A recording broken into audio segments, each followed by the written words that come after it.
Hi and welcome. I'm Tracy Browning from Constantine Quilts here in rural South Australia. I'm going to be showing you my new swirls ruler. It's been updated. The original no frills version sold out a long time ago. It's been very popular, and it now has some lovely etched lines, laser etched lines on there, some branding, etc., just to help you place on your quilt so that you can do all this. They're a little bit skinnier than the original ones. That's also to keep the price down for you, but with very popular ruler. So today I'm going to just demonstrate, stitch, and show you how I use this and all the benefits of having one of these in your drawer. So first of all, you'll see that we have two different, here we go, here, use this, two different curves. One's a lot deeper than the other one. Another thing to point out, the exact length of that curve is 12 inches long. Perfect for those 12-inch sashings to come up with some different designs. I'm going to get all of this in, there we go. And what it works out is we've got this scored line, sorry, it's not scored, it's laser etched on there. We've got multiple ones on this side, you can see up here, and the bottom one is the one, if you want the curve, the S curve to be the same over on top of your middle line, then you will use the bottom line there and you will use that line there. And you can see that the depth of the curve is only about just half an inch on that one, and this one it is more closer to an inch, 3/4 to actually an inch away when it's actually stitched. Okay, so that's what helps keep going. So the most times I will use this ruler is actually in a border. So I've just drawn up on this quilt my border, and my suggestion is always when you've got your border, obviously it's usually piece, and I'm going to assume this is the seam line, I would draw my diagonal line in, and I draw the halfway point along the border because that's where I want to balance this S curve to create a spine for a feather or a leaf, whatever you want to put on that spine to frame your quilt. And we need to go around the corner, and of course there's a number of ways we can do this as well. We can create 4 separate designs in a border using the 4 corners and meet in the middle, or we can make a S curve go all the way around the quilt, and I tend to always go in a clockwise direction. That's just a personal choice. Once you've made that choice, you know then that you'll always go in the clockwise direction and you won't accidentally start reversing when you start stitching. But I like to grab one of my circle rulers. These have all been updated as well with lovely laser etched lines and all the branding on them. They're all on the website as well. And I'll just simply place it over the corner of the quilt, and I'm going to choose it a bit lower down, putting the etched line on my diagonal line, and I'm selecting which of these markings I'm going to put on the corner as such, so that I can remember to do exactly the same for all the other corners. So we'll just create our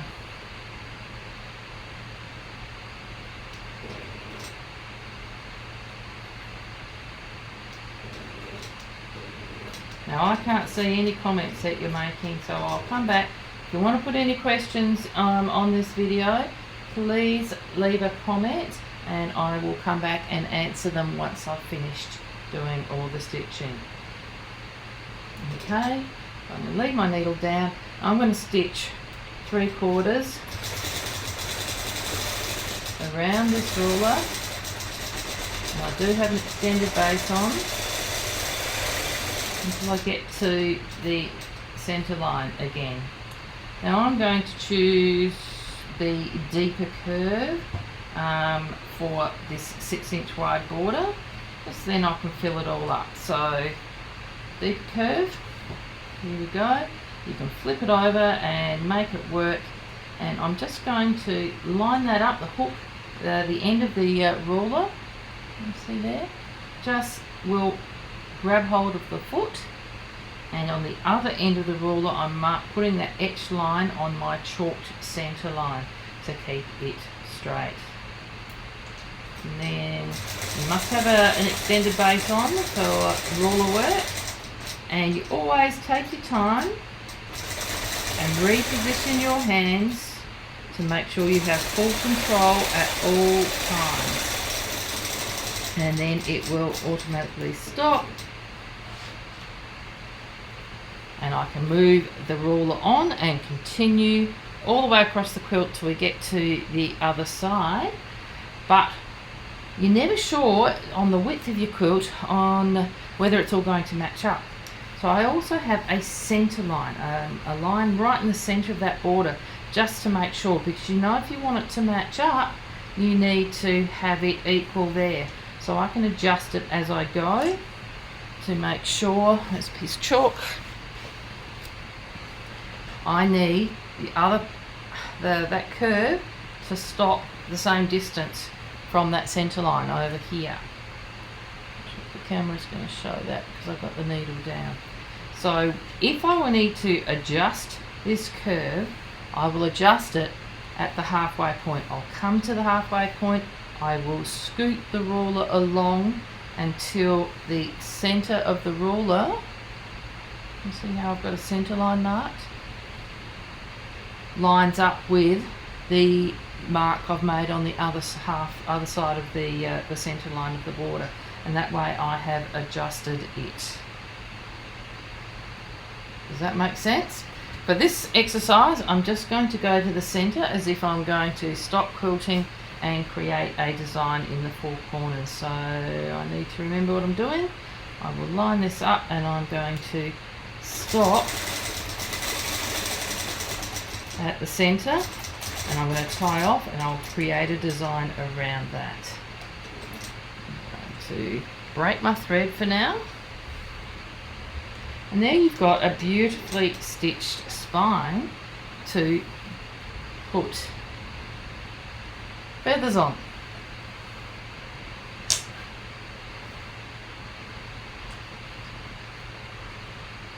So I could do it. You need to be able to not run into my side clamp.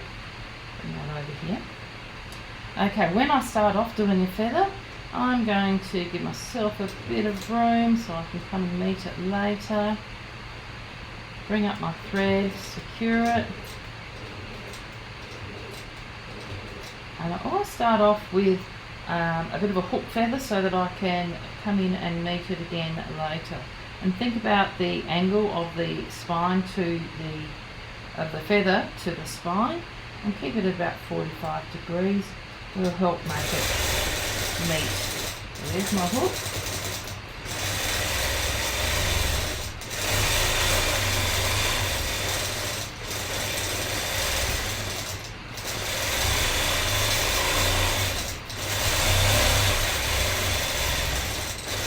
And I'm just going to put a variety of feathers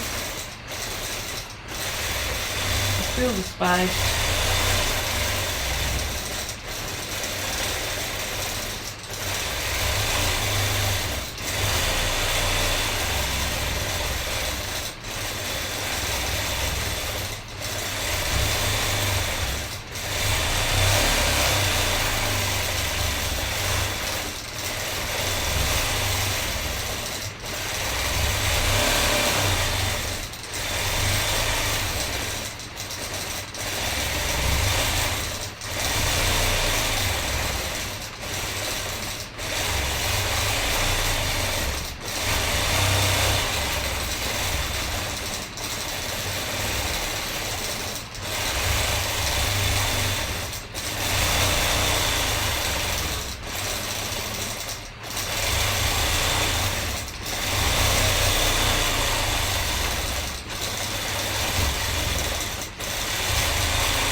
Now you can either break the thread here, or you can travel all the way back to the other side. If you're confident, you can actually stitch these feathers from both sides at the same time, but just for simplicity, I'm going to break my thread and I'm going to go back and start again at the beginning. And you can watch me how I get around this tight little inner section. And I will pull up my bobbin thread and secure those stitches. Just with a few little stitches. I'm moving the quilt fabric, not the machine. Now I've got this diagonal line down here which helps guide me so that I can get around this corner nicely. So I'm going to do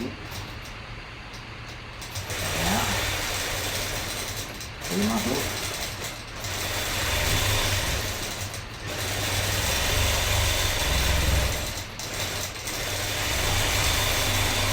Long, long curls.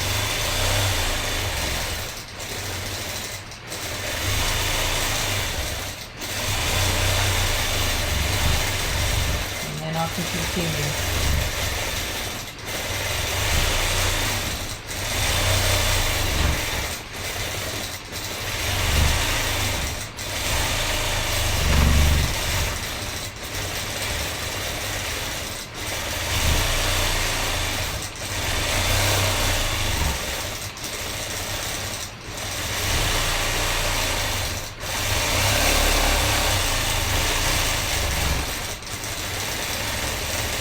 Whatever types of feathers that you like.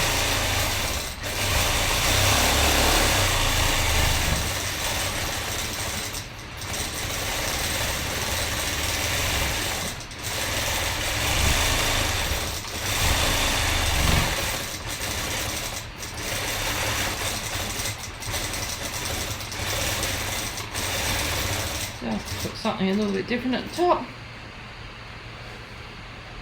And break your thread, and that is a simple S-curve or swirl type border that you can continue all the way around the quilt, or dead end at each center of the border. Now the next one I want to show you, I'm going to show you how we can use the shallower side. Let me turn this upside down. So we've got a shallower S-curve, and that's more suited to borders that maybe are not so wide, or you want to have longer feathers, or you want to float it in the middle of a border. There's lots and lots of reasons to only need the shallower S-curve. But you can also use this ruler quite easily to get a double 1/4 inch wide spine, so that you can put the feathers on either side of it, and all you see is that beautiful spine that is I'm going to, let me see, I need to start at the corner and go back the other way. So the first thing I'm going to do is I'm putting this on put my circle on the corner. You can see, let's see if I take this light off and that makes it any easier to see. Oh, it could be. Harder for me to see, easier for you to see. So pull up your bobbin thread.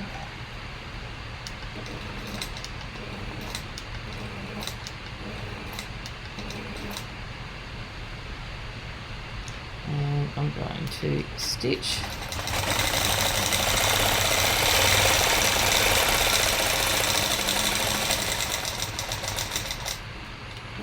Stop a little bit before, put my needle down, except I moved, and shallow end.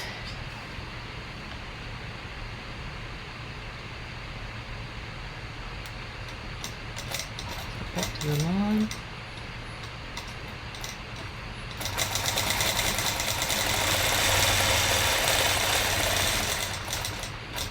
Now pause, make sure that you have full control.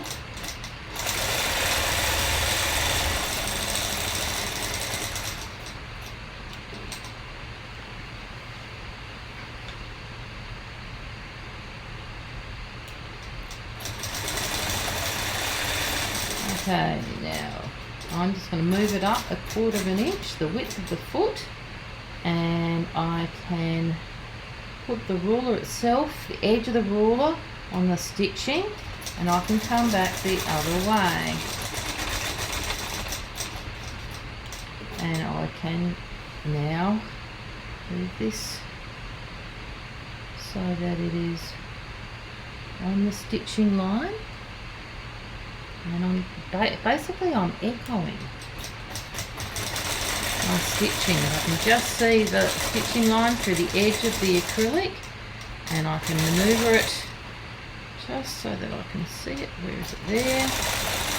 And create my echo.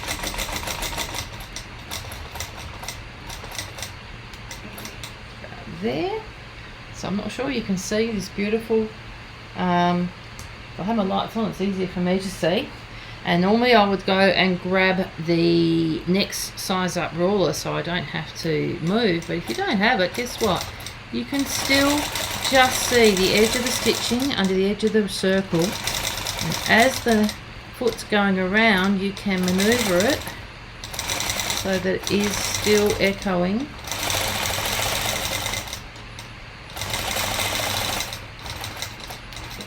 Okay, hold it up, break my thread so you can sort of see what I've done.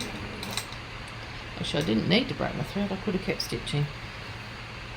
So this one, though, I will start here. So I'm using the outer part of the echoed part of the spine. Secure your threads as always. And let's see, we'll put a different design in. Bit more thread painting.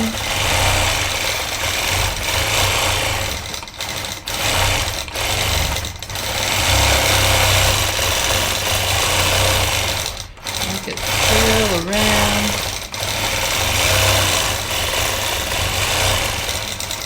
Very organic.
Okay, and because I have two separate spines, yes, you definitely need to break your threads so that you can then go back to the beginning. And obviously I'm going in the opposite direction this time, so I'll go here.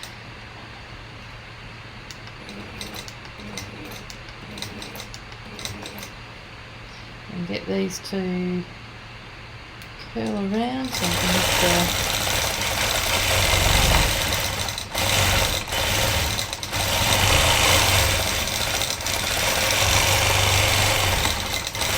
nice long pile on these.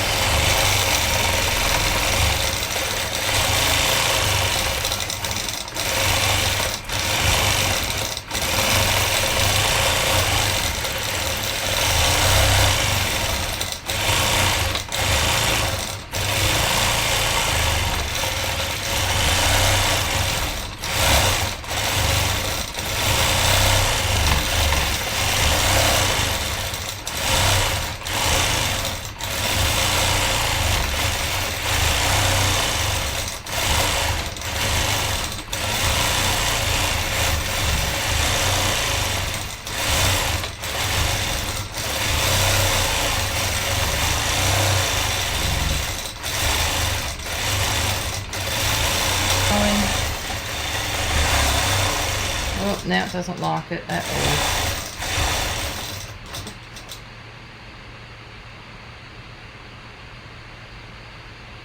Not quite sure why.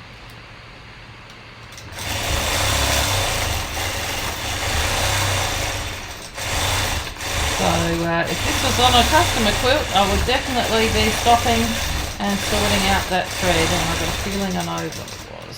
We've got it sorted. Alright, let's break this off, and you can see, can I show you? So this is more the organic, beautiful style, but with that 1/4 inch channel spine, which just gives you a little bit different look. And using the ruler, whether you chalk it in and freehand or use the ruler to guide you to get that perfect swirl, then it's certainly the eye goes to that area. Then everything else can be organic or thread painted and will look great. Right, I'm just going to roll on. There's one other thing I want to show you that you can do with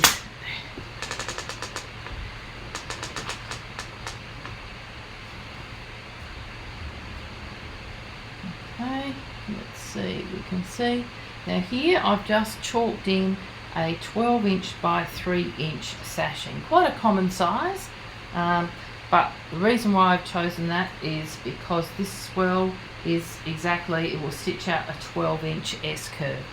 So what happens when we use a ruler to put a lovely little design in a sashing? Now you can do this, and the only thing you really need to mark is your center line, because your seams will tell you the outline of, my needle down, of the actual block. And you also have this cross on the ruler, which gives you the center of the S curve itself, which you're lining up with the center of over here of the block. And I'm going to, let's see if we can get this right. I'll show you what we can do using both of these, making sure I hit the middle of the block. And I'm going to line myself up, moving my fingers to control the ruler till I get to the other side of the block. Then I'm going to flip it over and then come back the other way.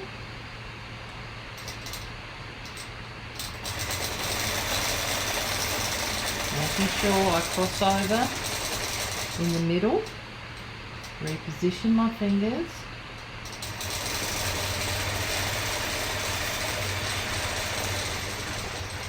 and I'm back to the beginning again. Then I'm going to use the deeper curve.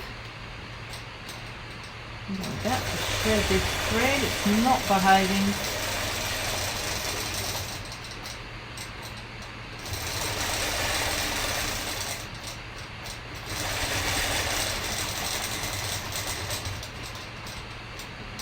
Flip it over. And make sure you've got it all lined up.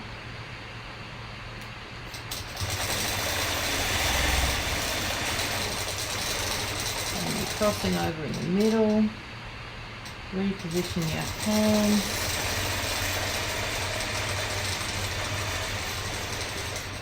And go back to the beginning.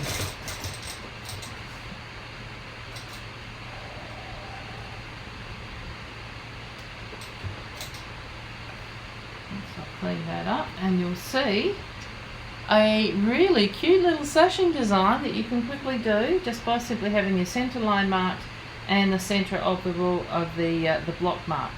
Now, if your sashing isn't a perfect 12 inch, you can still do this. If it's just like a little bit out and you need to fudge it, all you do is when you are at the flattest part of the curve, that's when you move your ruler over or back to make sure that the center is where it needs to be, down to here. Okay, so always make any adjustments on the width of your pattern on the top or the center of the flattest part of the curve, and you will not notice anything because they'll all be the same. So there you go. That's just 3 different quick designs that you can use with the swirls ruler. Having the crosshair, you can imagine you can do this in a block, and so you could have it going vertically as well, which would come up with another design, and you can then fill in lots of negative spaces. You could fill in the channels of this to make pop. There are so many choices. So thanks for joining me. Let me go back to transition here and you can see me. Thank you for joining me on this. This is the first time I think I've done a live Facebook using the machine, trying to use all the technology. So I do hope you've been able to watch along and see a couple of ways you can use the swirls ruler, which is a very popular ruler, newly released from Constantine Quilts in my upgraded Aussie Made ruler range.